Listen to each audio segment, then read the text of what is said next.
त्यांचं जे कार्य होतं त्यातनं इतक्या गोष्टी या शिकायला मिळाल्या.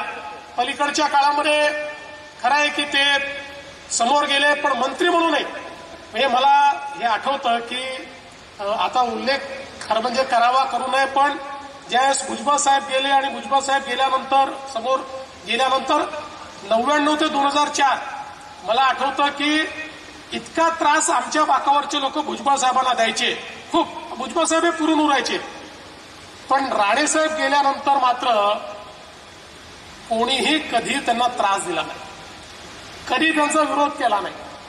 कारण तिथे बसलेल्या प्रत्येकाला हे माहिती होतं की राणेसाहेब जे तिकडे गेले आहेत ते मनाने गेले नव्हते.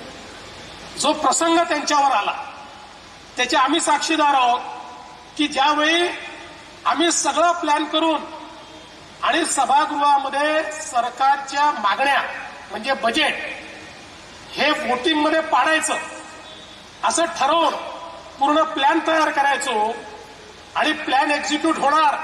राणेसाहेब त्या सरकारचे एक 10, 12, 15 कारण फारच कमी डिफरन्स होता, 15-20 आमदार गायब करायचे.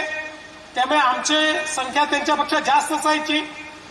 आणि अशा वेळी अचानक कोणाचा आदेश याचा मला माहिती नाही, पण 8-10 लोक निघून जायचे आणि राणेसाहेबांनी केलेला प्लॅन हा त्या ठिकाणी दुर्दैवाने तो आम्हाला परत घ्यावा लागायचा. ते जे काही शल्य त्यांचं असायचं ते अतिशय जवळून मी बघितलेलं आहे.